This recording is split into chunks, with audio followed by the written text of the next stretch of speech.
Subhanalladzi asra bi'abdihi laylan minal masjidil harami ilal masjidil aqsa alladzi barakna hawlahu linuriyahu min ayatina innahu huwas sami'ul basir.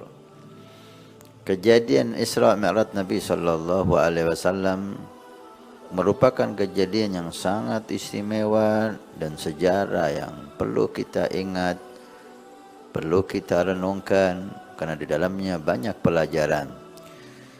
Sehingga Allah Subhanahu wa taala mencatat kejadian itu dan dijadikan satu ayat di dalam Al-Qur'anul Karim. Kejadian Isra wal Mi'raj Nabi kita Muhammad sallallahu alaihi wasallam seperti yang dikatakan semuanya pelajaran. Bahkan sebelum Isra wal Mi'raj, kejadian-kejadian yang dialami Nabi sallallahu alaihi wasallam pelajaran besar bagi kita.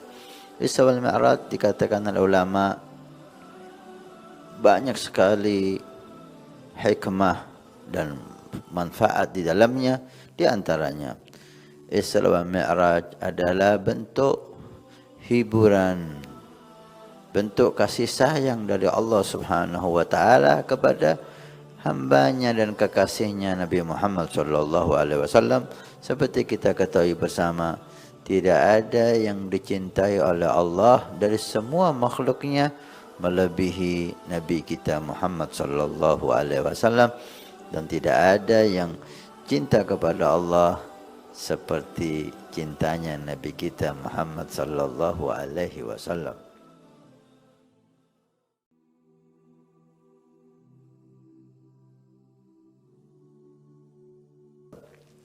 Setelah Nabi mendapat tugas yang dikatakan al-bi'tsah dan usia beliau 40 tahun, kehidupan beliau sangatlah indah. Dari segala segi kehidupan beliau indah dan istimewa. Beliau mempunyai istri yang luar biasa, Khadijatul Kubra. Istri yang belum pernah menyakiti hati Rasul sallallahu alaihi wasallam. Istri yang semenjak menikah dengan Nabi, dia bertekad untuk menggembirakan Nabi Muhammad sallallahu alaihi wasallam, sehingga diriwayatkan ketika menikah dengan Rasulullah, Sayyidatina Khadijah ditanya oleh para temannya, apa yang kamu inginkan dari Rasulullah sallallahu alaihi wasallam? Khadijah menjawab, semenjak saya menikah dengan Muhammad, saya belum pernah berpikir apa yang saya inginkan untuk dilakukan oleh Muhammad, tapi apa yang perlu saya lakukan untuk menggembirakan Muhammad sallallahu alaihi wasallam.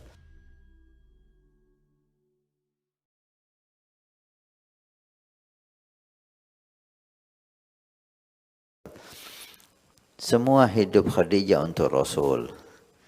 Bahkan harta Khadijah digunakan untuk dakwah Rasul sallallahu alaihi wasallam. Kehidupan yang indah, bisa kita bayangkan.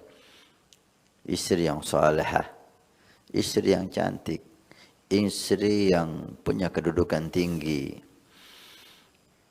kehidupan yang nyaman, yang kaya, penuh dengan kecukupan, dikaruniai anak-anak yang mulia. Kehidupan indah, tentram, damai, sejahtera, semua masyarakat menghormati dan memuliakan Rasul sallallahu alaihi wasallam. Sampai diutusnya beliau menjadi nabi dan rasul, mulailah gangguan-gangguan bermunculan dan berdatangan, ancaman demi ancaman dan seterusnya, sampai beliau harus rela dan sabar di boikot, di penjara di Syaib Bani Hashim bersama keluarganya, dan di situ beliau dengan sangat kekurangan, kelaparan, sehingga diriwayatkan Rasul sallallahu alaihi wasallam dan keluarganya harus sabar dengan makan daun-daunan.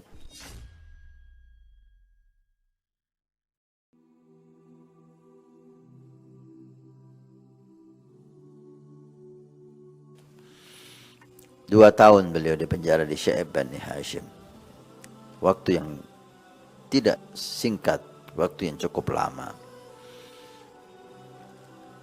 Meninggallah Siti Khadijah. Itulah saat kesedihan bagi Nabi Sallallahu Alaihi Wasallam, menunjukkan cintanya Nabi kepada Khadijah luar biasa. Dan Nabi belum pernah menikah setelah menikah dengan Khadijah. Setelah Khadijah meninggal, barulah Nabi menikah dan menikah dan menikah. Ketika bersama Khadijah, tidak ada dalam riwayat Nabi menikah lagi. Ini menunjukkan bagaimana indahnya kehidupan Nabi dengan Siti Khadijah radhiyallahu taala anha wa radhaha.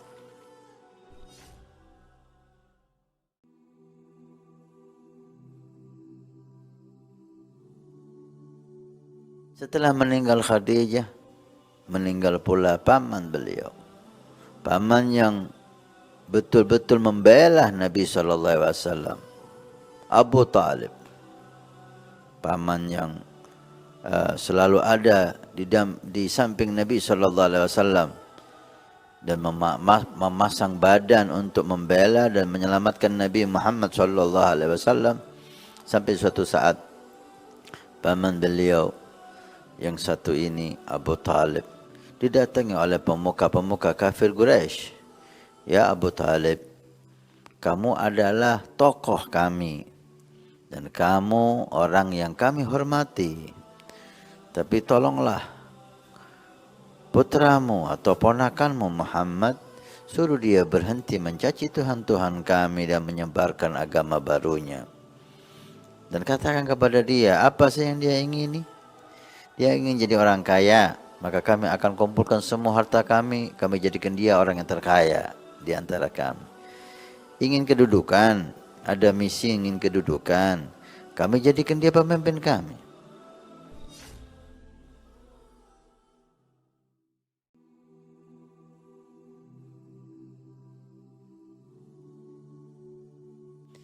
Atau ingin perempuan yang cantik, maka kami pilihkan putri-putri kami yang tercantik untuk dia memilihnya. Apa yang dia inginkan? Kalau dia sakit, maka akan kami bawa tabib untuk mengobati dia. Abu Talib mengatakan, kalau aku akan tanya kepada ponakanku, apa yang kau inginkan? Masuklah Abu Talib dan bertanya, mengatakan kepada Rasulullah Muhammad SAW, ya Muhammad, ini pemuka-pemuka Quraisy datang kepadaku, mengatakan ini dan ini dan ini dan ini. Mada taqul?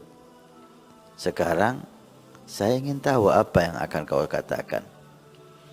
Maka Nabi SAW mengatakan, ya ammah, wahai pamanku, kalau mereka jangan memberikan aku harta, dia bisa memberikan aku matahari dan bulan, dan itu mustahil. Kalaupun dia bisa memberi matahari dan bulan kepadaku untuk aku tinggalkan perintah Allah menyebarkan agama yang suci ini, ma taraktu, aku akan tidak tinggalkan wahai paman.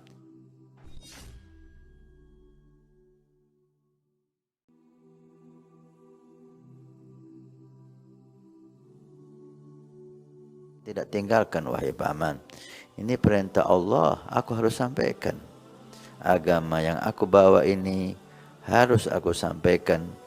Antara dua wahai paman, agama ini tersebar atau aku mati.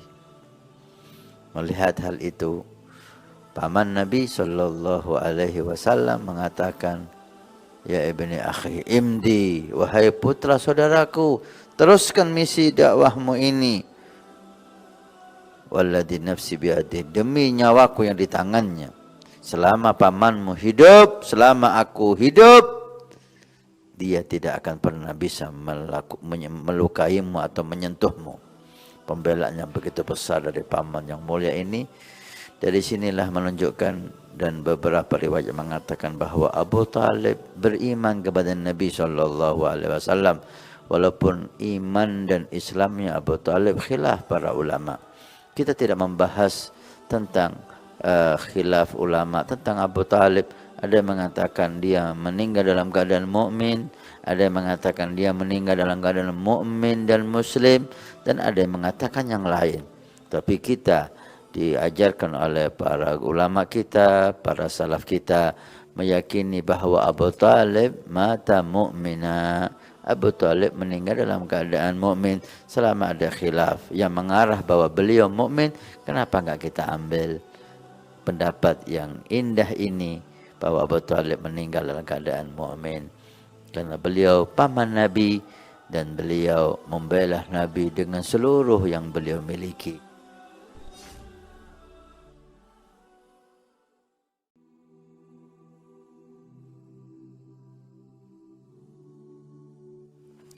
Meninggal dua manusia yang mulia, manusia yang hidupnya untuk Nabi Muhammad, manusia yang membela sepenuhnya Rasul sallallahu alaihi wasallam, Khadijah, istri beliau tercinta, Abu Talib, paman beliau yang membela dan mencintai beliau. Dua manusia mulia ini meninggal, dua manusia yang mencintai Nabi ini meninggal, maka Nabi sangat sedih sehingga tahun itu dikatakan Amul Huzun, tahun kesedihan.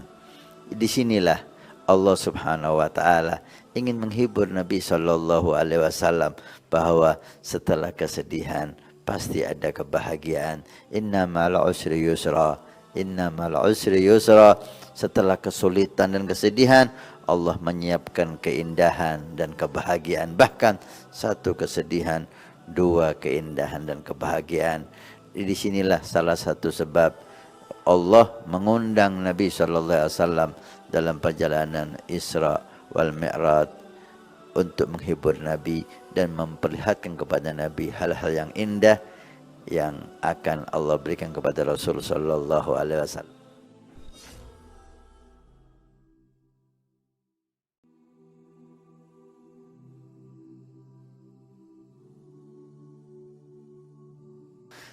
Memang betul Nabi sangat terhibur dengan kejadian Isra wal Mi'raj.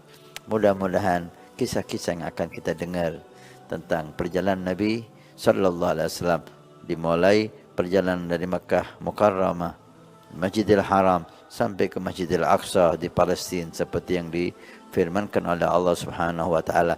Kemudian perjalanan dari Masjidil Aqsa sampai ke Sidratul Muntaha, berjumpa Allah dan kembali ke bumi, yang akan kita dengar dalam episod demi episod di TV Al-Wafa Tarim kesayangan anda. Mudah-mudahan jadi hikmah, jadi berkah, bertambah kuat iman kita. Seperti firman Allah, wa kullan naqussu min amba'ir rasul ma nusabbitu bihi fuadak. Kisah-kisah Nabi dan Rasul bisa memperkuat iman Nabi Muhammad. Kalau iman Nabi bisa tambah kuat dengan kisah para Nabi dan Rasul, bagaimana dengan iman kita dengan kisah Nabi Muhammad sallallahu alaihi wasallam? Mudah-mudahan episod demi episod kita akan saksikan, kita akan dengarkan, dan semuanya penuh dengan pelajaran, penuh dengan hikmah. Walhamdulillahirabbil alamin.